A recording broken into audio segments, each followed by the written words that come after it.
43 minutos han pasado de las 10 de la mañana, querido Gabo Robledo. Así es. En toda nuestra patria bicontinental y bioceánica que tanto queremos y defendemos, y seguimos con Abanico y Tereré, segunda semana de este proyecto comunicacional de Radio Stream, de las radios comunitarias de la Ciudad de La Plata, que integran el Foro Argentino de Radios Comunitarias. Y vamos a arrancar con las entrevistas que anunciábamos al comienzo del programa. Primer invitado del día. Primer invitado del día, exactamente. Ya está del otro lado a Adrián Berrospe, de la Red Argentina No a la Baja. Adrián, buen día. Franco y Gabo de este lado. Hola, ¿cómo andan, chicos? Espero que me estén escuchando bien, porque estoy en una zona con un poco de ruido. Te escuchamos ahí. Perfecto, y te vemos también muy bien. Muchas gracias por estos minutos. Saludar ahí a todos los compañeros y compañeras que nos están escuchando. Además, yo soy militante de ATE Capital y estoy ahí en La Plata, así que un saludo también para toda la gente de Natural y Museo. Y como dijiste vos, pertenezco a la coordinación de Argentina No Baja. Bien. Nos olvidamos, Gabo, de hablar también de la retransmisión, porque muy acorde el comentario que hacía recién Adrián, porque a la tarde Abanico y Tereré también sale por la radio Germán Abdala de AT Capital de 5 de la tarde a 7 de la tarde. Así que, como verán, una confluencia. Está todo conectado. Completa. Todo conectado, sí. Bueno, Adrián, es uno de los temas que obviamente venimos discutiendo hace muchos años, que lamentablemente es parte de la agenda política de distintos sectores. Hace, varios años ya, la verdad que más de 10 años por lo menos que se viene discutiendo de alguna manera este aspecto, y que algunos sectores de la política plantean concretamente una baja de la edad de imputabilidad. Ayer compartíamos con la oyentada parte del discurso de Patricia Bullrich, este video que subió a sus redes sociales, pero si se quiere para arrancar, para poner un poco en contexto, ¿cómo analizan desde la red el planteo que se hace y sobre todo la instalación del tema en agenda por parte de distintos sectores del panorama político en la Argentina?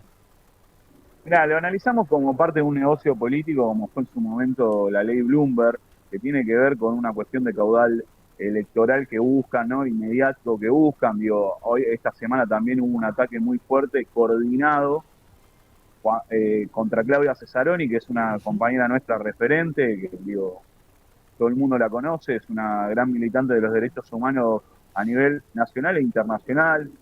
Claudia ha participado a nivel internacional también de muchas misiones de derechos humanos en diferentes países y ha trabajado siempre la temática, no solo de las personas que están privadas de su libertad, sino también de las personas de los niños, niñas y adolescentes, y son causas comunes que con ella nos han encontrado un montón de veces en la calle. También analizamos que no es extraño que ellos quieran impulsar el tratamiento de esta ley en medio de que quieren impulsar una reforma laboral, porque es un ataque a colectivos. Por un lado, no es tonto pensar que se ataca a los trabajadores de los organismos públicos, se despide, se persigue, se vacía de política. Hay muchos organismos hoy que no están ejerciendo ninguna tarea, se cierran centros integradores comunitarios donde había nutricionistas, médicos, odontólogos, psicopedagogos, trabajadores sociales, psicólogos, y se cierran esos espacios de infancia que se trabajaba con las poblaciones más vulnerables. Entonces, por un lado es esa persecución que sufrimos los trabajadores y las trabajadoras, y por otro lado es también a la vez una persecución contra las infancias y a las adolescencias, ¿no? Entonces, no es extraño que lo vengan a impulsar, como impulsaron también otras leyes, y que buscan, romper y atomizar a los colectivos políticos del país. Adrián, con respecto a un, como decíamos, a un proyecto, o por lo menos a que distintos sectores políticos han deslizado esta propuesta, y que a veces incluso sectores que podrían decirse progresistas plantean de alguna manera alguna reflexión alrededor de la delincuencia penal juvenil, o sea, matizando un poco las líneas que proponen algunas plataformas de derecha. ¿Cómo analizás esto también? Porque obviamente recién recién destacabas que obviamente distintos referentes de derechos humanos obviamente trabajan en un sentido contrario al planteo, pero después hay voces disonantes, incluso lo que podríamos denominar la ancha avenida nacional y popular. Sí, mira, lo primero que tenemos que entender es que hay una mirada sobre este tema que está muy arraigada a lo mediático. Entonces, hay sectores que van ondeando sobre lo mediático y que no ni siquiera se basan en lo que es la realidad absoluta, que es el delito en menores de edad es muy bajo. El delito en pibes más chicos de 18 años es menos del 1%, y incluso muchísimo más bajo en pibes de 14, 15 años que serían no punibles. También es una realidad que se piensan situaciones o leyes que no terminan abordando la complejidad que tiene la situación y la multicausalidad de los temas, como la seguridad. Digo, la seguridad no es solamente poniendo policía en la calle, la seguridad también es con políticas, con escuelas, con hospitales, con trabajo digno, con salarios dignos, y eso es la gran problemática que hoy vemos aquí y que no se tiene en cuenta. Digo, hace muchos años que nosotros venimos planteando tratamientos de leyes, de protocolos para trabajar con personas, con pibes no punibles, o sea, con pibes menores de 16 años. Y eso es lo que estamos viendo que es necesario, ¿no? Ir hacia ese lado. Digo, ningún pibe nace chorro, ningún pibe nace con un arma en la mano. Lo que nacen son pibes desnutridos porque sus padres y sus madres están desnutridas, nacen pibes indigentes porque sus padres y madres están en situación de indigencia, y no hay una respuesta real del Estado. Adrián, me gustaría profundizar un poco ahí en eso que estás diciendo recién, porque es interesante ese dato, ¿no? Según el propio Ministerio de Seguridad, del total de los homicidios del 2024, apenas el 0,6% fueron cometidos por niños y adolescentes de entre 10 y 15 años. O sea, prácticamente podríamos decir que es un problema que se está inventando. O sea, como decías vos, es una mirada arraigada en lo mediático, la instalación de este proyecto de reforma. Sí, por eso, viste, empezamos con esta entrevista diciendo que se busca, como la ley Bloomberg, que no solucionó nada, ni cambió en nada, un golpe mediático, que es lo que está acostumbrado este gobierno. Digo, este gobierno no tiene políticas públicas, no tiene políticas económicas, no tiene políticas educacionales, pero sí tiene políticas mediáticas, que lleva a hacer lo que hace Milei yendo a cantar a Mar del Plata cuando se está prendiendo fuego la mitad del país. Digo, literalmente la mitad del país. Hay más de 12 gobernadores que están diciendo, che, paremos esto porque es inhumano lo que está pasando en el sur del país, y el presidente se fue a cantar, y lo que terminó pasando es que cuando salió del teatro la gente lo repudió, ¿no? Porque es eso lo que está pasando. Digo, hasta la gente como hoy Checopar lo salen a repudiar y decir, che, flaco, no puedes estar haciendo esto. Entonces, lo que buscan son esas cuestiones para impulsar a la vez políticas como la de la reforma laboral, que es, digamos, una receta que traen desde afuera, ¿no? Para los capitales e intereses internacionales y no nacionales. Y en ese marco también me interesaría saber si esta propuesta que hace el gobierno, como decíamos, arraigada en lo mediático, es la única solución que proponen. O sea, digo, hay otros programas, hay otras formas de financiamiento que puedan llegar a tratar de resolver situaciones que se vive con los pibes y con las pibas de las diferentes ciudades, pero ¿se está cumpliendo con eso? Me pregunto, como para tratar de solucionar algo de lo que está sucediendo. Hay un vaciamiento intencional de la política pública, la persecución de cientos de compañeros y el despido de miles de compañeros y trabajadores y trabajadoras que se dedicaban, ¿no?, a estas tareas en los barrios. Nosotros, yo les vengo diciendo, hace mucho venimos proponiendo que se armen y se legislen protocolos para trabajar con pibes no punibles que hayan cometido una infracción a la ley, ¿no? Y que esos protocolos lo que buscan son una acción directa sobre ese pibe o esa piba sin tener que meterlos presos. A ver, no sé si se me entiende, sí, digamos, ¿no? Sin tener que privar la libertad.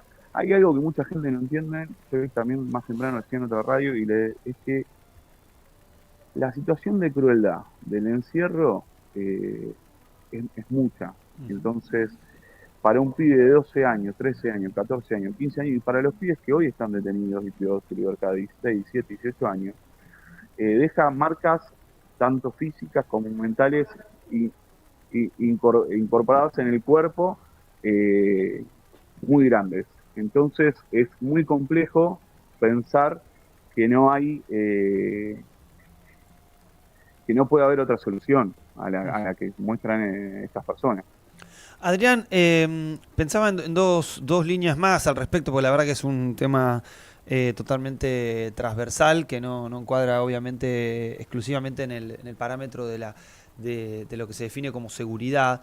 Pero sí que hay un negocio muy importante, no solamente en la Argentina, sino en el mundo, que ha crecido muchísimo, que se plantea incluso en clave de solución individual, de solución familiar, y esto como bien decías, es parte también de ese discurso mediático que circula. ¿Cuánto crees que aporta eso y cuánto crees también que parte de esas empresas son las que obviamente a veces financian distintas campañas políticas o directamente tienen distintos personajes dentro de distintos partidos incluso, bueno, profesando algunas de estas líneas que obviamente favorecen este negocio? No, bueno, hay una problemática muy grande que es el negocio de grupos empresarios que se financian a través del narcotráfico. Entonces, eh, eso es lo que hay que cambiar, lo que hay que repensar y ver quiénes son los que se benefician con esas campañas económicas y lavan guita y se financian con eso. Tal cual.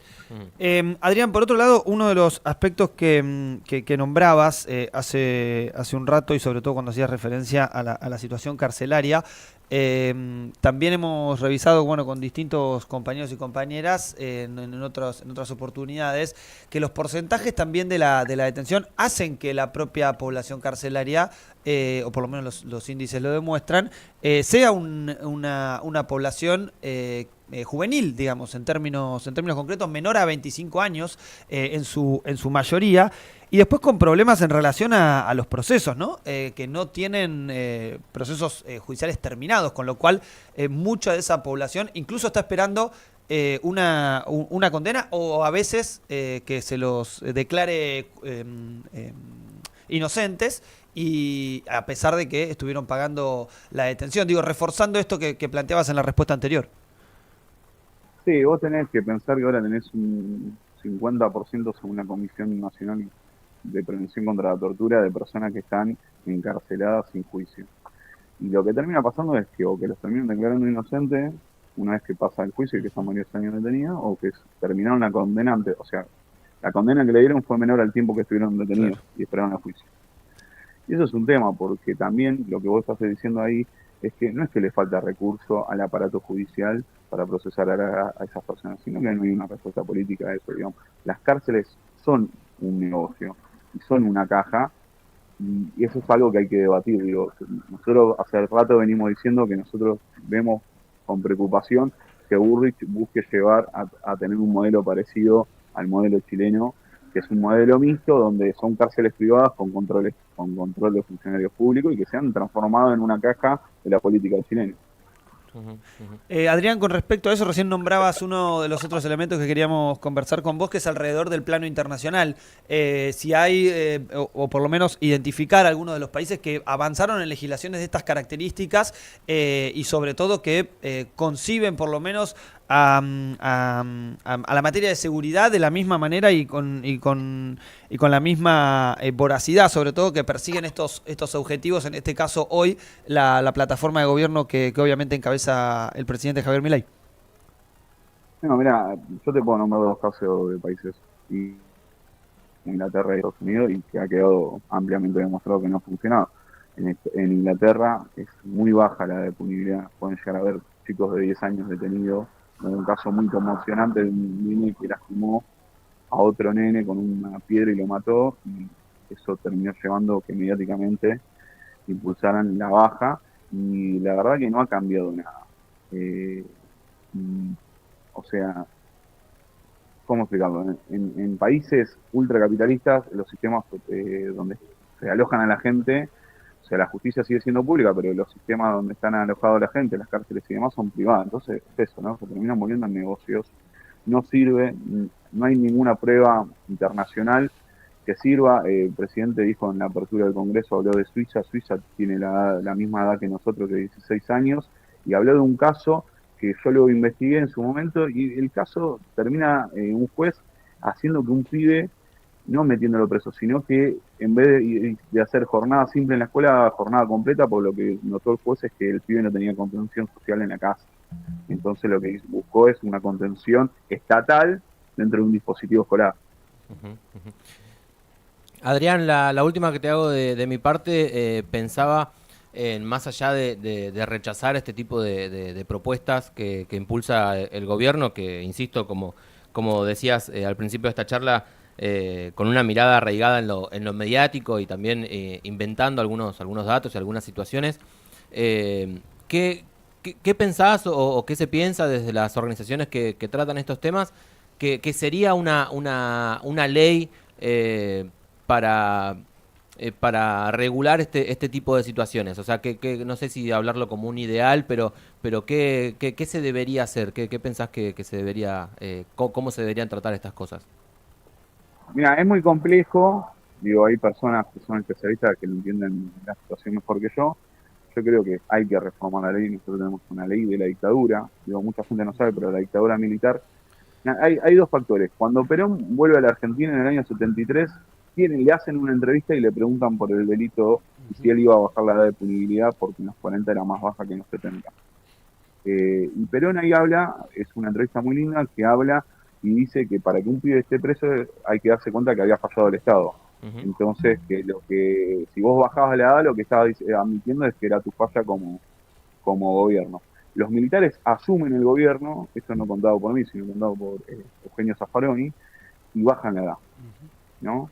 Especialmente porque lo que usaban de mecanismos de coacción contra militantes políticos, ¿no? Y sus familias.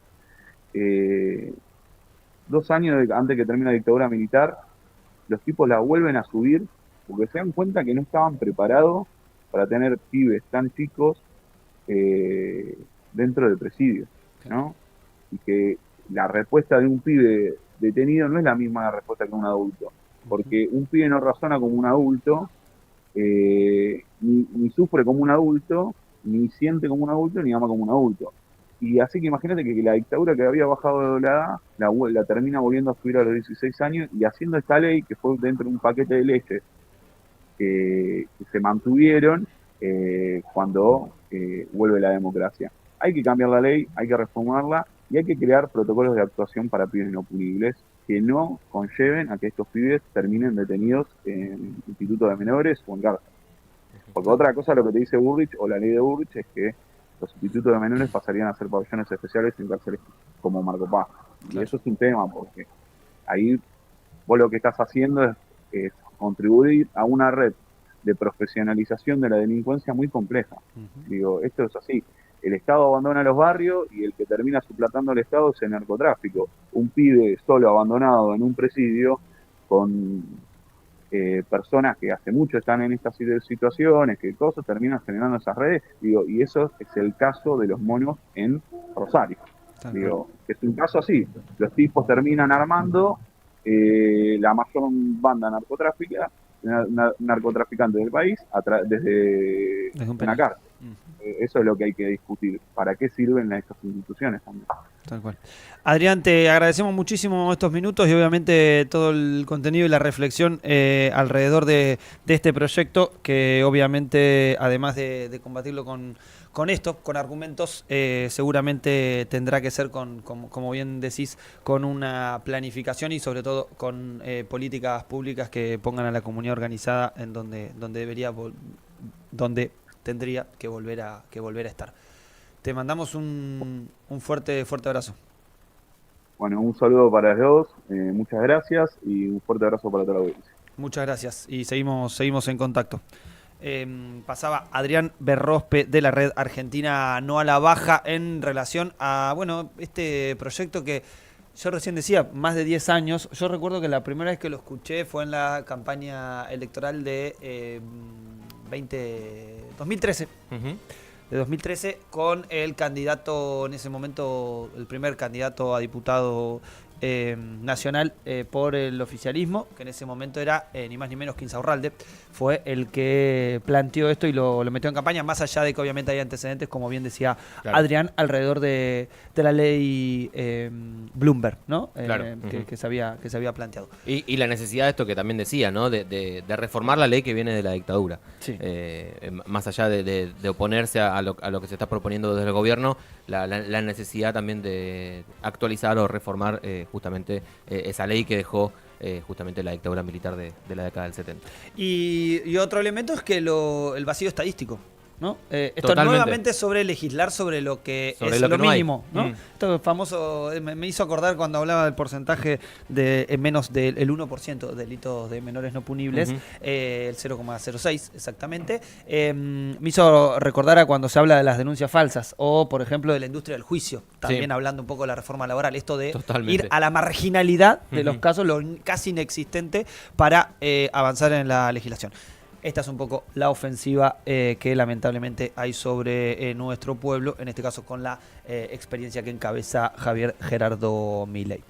Vamos a ir escuchando un temazo, ¿verdad? Sí, veo que ya llegan visitas, me Sí. parece, del otro lado, así que nos vamos a ir